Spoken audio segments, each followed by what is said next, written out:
So the reason why it makes sense to make this model, to clarify it, is because we all feel that. We all feel that there is something there. You could say that if you have only one domain, like spirituality or religion usually do, even the Buddhist Dhamma operates within that which is produced, or the Indian system of Advaita or something like that, that's also within that which is produced. Or when we ourselves investigate life as it is, phenomenologically, we know that there is something behind the curtain. There is something in front of the curtain, and there is something behind the curtain, and there is the curtain itself.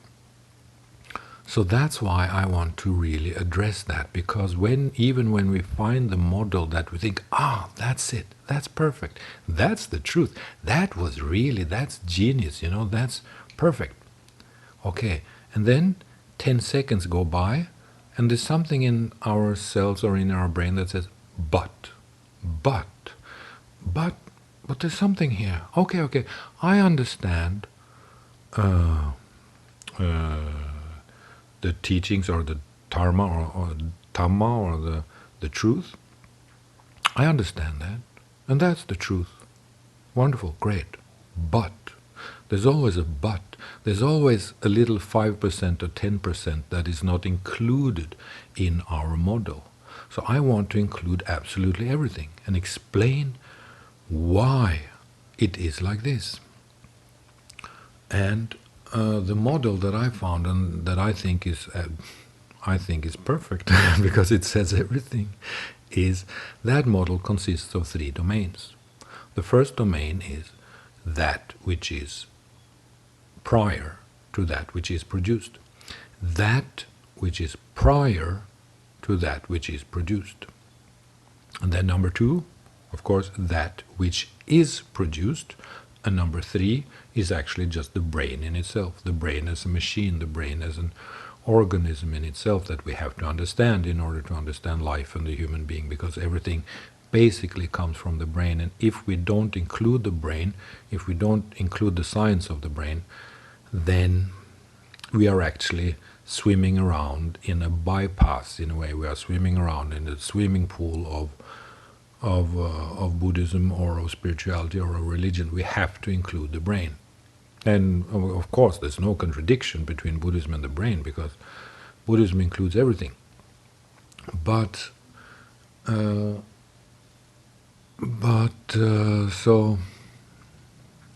the thing is that there is something in front of the curtain, what we see, life as we see it and as we experience it. Then there's a curtain, and that curtain is probably the brain that produces everything that we see. It's the human program. It's the interaction between the nervous system and the brain. It's the machine, it's the engine that produces that which is in front of the curtain. And then there's something behind the curtain.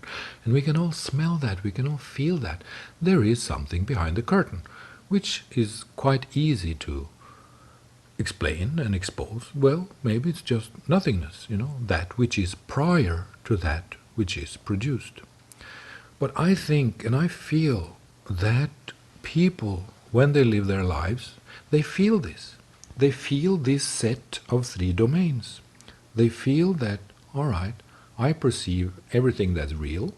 I live in the world. My perception experiences the world as it is. I even experience and I see my own understanding of it. I even experience and see my own perception of it, and even my own perception of my understanding of it. So, all of these conscious realms, all these parts of the brain states or of the psychological self or whatever, our mental capacities are here and present for us. We know everything that exists. We know that. We feel that. We live inside this. And at the same time, we feel that there is something behind the curtain. There is something that is prior to that which is produced. There is something that is prior to that which is produced, and we have a sense of that.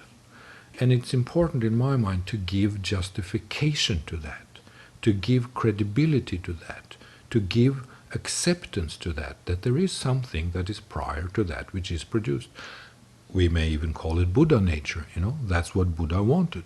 The Buddha wanted to live basically in that which is prior to that which is produced, because that which is produced by desire and attachment in the mind, and nirvana is that which is prior to that, or that which appears after the cessation of that. When the cessation of everything that is produced appears, when the freedom from that which is produced appears, well, then that's nirvana then. And so that is the third state, the thing that is prior to that which is produced. And we all know that. We know it's available, we know it's here, but because our brain is stuck in a way in that which is produced, it is quite difficult for us to release ourselves completely. And the important and genius thing about this, a little bit perhaps maybe, is why are the brain stuck, and therefore also our mind, why are the brain stuck in that which is produced? Well, because it produces it itself. Because it is actually the factory itself, it is the engine itself. So I think that it's very important, and there's no contradiction between Buddhism and brain science, no contradiction whatsoever, but there is a lot of contradictions sometimes between many self-help strategies and many religious strategies, many religious dogmas, many conceptions of how to see things and relate to things, and what we call also spiritual bypass, which works perfectly in itself. It's a great method. The spiritual bypass can work miracles, because if you do that, you will bypass the psychological self of the mind-brain structure, and it will be great. In a certain sense, that is also, it ends up in the same result as a Buddhist practice, when you liberate yourself from the desire attachment process, when you liberate yourself from the identification process, because of course everything relies on identification. I mean, the problem in itself is in the identification process. If we identify, then we are in trouble. If we don't identify, then we're not in trouble. So it's about identification and interpretation. Identification is, of course, a child of interpretation. We identify because we interpret. And to interpret is basically the activity of the self, or the activity of the mind-brain process, or our mental psychological processes. But so, in my model of three domains, I want to give clarity and justification and acceptance to that which is behind the curtain, that which is prior to what is produced, and we should have a relationship to that. We should have a relationship to that which is prior to that which is produced, because it's a part of life. Maybe we could even say it is death, because the difference between life and death is consciousness, right? If you take away consciousness, then death is what exists. If you put consciousness in the soup or in the brain, then we're alive. If you remove it, then we're dead, in a way. So the difference between life and death is consciousness, in a way, you could say. And that which is prior to that which is produced is, of course, that which is prior to consciousness. That which is prior to consciousness, that is that which is prior to that which is produced.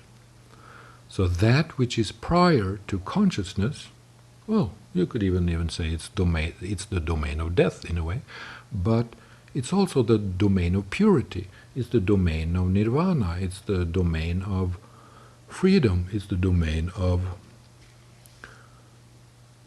cessation of suffering, in a way. It's the domain of freedom from that which is produced.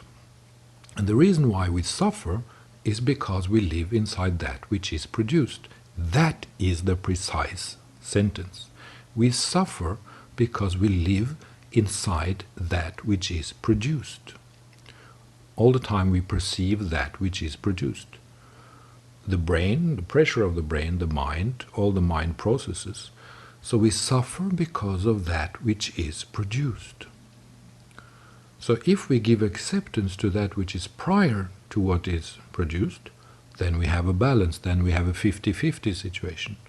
We have a 50-50 situation in which we can be flexible and fluctuate between these two domains, like the water, the ocean, in the wave of the water. It comes in and goes out, comes in and goes out, or like breathing.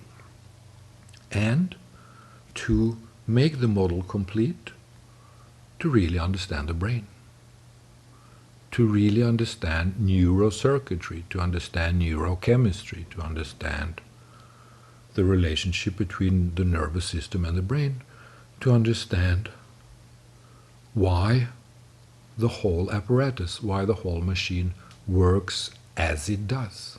Why does the brain work as the brain does? Why does the things that gets produced, why do they get produced in the way that they get produced?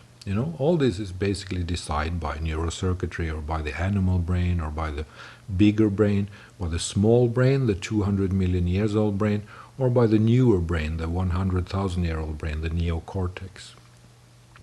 So I think that if we really want to accept life as it is, we should accept the importance of having awareness and understanding and knowledge about the brain, because that's what's producing our life, basically, and we will suffer if we don't understand it. And if we also have the relationship to that which is prior to what is produced, we have the ebb and flow, we have the freedom of living comfortably in that which is produced. But also we have access to that which is prior to what is produced, which prepares us for ultimate reality, for the absolute, even for dying, because it's a part of life. It's just what is here. It's actually, in a scientific sense, you could say that it's identical with the true nature of space, perhaps, because that is also nothingness in my mind, but that's another point. But so this is my model, the three domains of life: that which is prior to that which is produced, that's number one. Number two, that which is produced, which means all the world, everything that we know, everything that makes up our life as we experience it and perceive it. And number three, to actually understand the brain itself. If we include these three aspects, then we will not be a stranger to truth. We will not be a stranger to life. And I think that there's something in us that can sense these things. And if we include this, if we accept this model, then we will no longer have to say yes, but. We don't anymore have to say yes, that's true, but. Because this model, as I see it, includes absolutely everything. It's not possible to say yes, but after this model, because it includes absolutely everything. Either what is prior to that which is produced, or it is that which is produced, or it is a brain phenomenon. So I think that this model is great, in a way. And I think that it's a good idea to accept that that a totality like this, a total complete report, a total program like this, or a complete model like this, is good and beneficial to have. And it's good for science, it's good for knowledge, it's good for research, and it doesn't say stop to anything. This model means that we need knowledge about every domain. It means that we can go further into every domain. It's not a dead-end street. It's not like religion that this is God, you cannot go further than that. Everything, God is at the end of the road, God is the curtain, and everything that's in front of the curtain is the world as we see it. That's, but in my model, I think that everything is there. It is nature, it is the universe, it is the brain itself, it is how we perceive things, it includes our emotions, it even includes everything about psychotherapy and healing and inner child and things like this, because that is also a part of the brain and it is also a part of that which is produced. So all of this is included in that model. And if we accept that model, then there's no longer any reason to say yes, yes, yes, but, because the but will disappear, because whatever it is, it will belong to one of those three categories. Whatever it is, it will belong to one of these three categories. So maybe categories is perhaps maybe a right word to use. Maybe better than domains, but yeah, we understand the point anyway. But so that's my explanation for it, and how I explain why it is necessary why it was necessary for me to develop this model, because I wanted to include everything. I wanted it to be possible to find a model that did not open up to yes, but. I wanted to find a complete set, a paradigm, a model that actually included everything. Okay, thank you.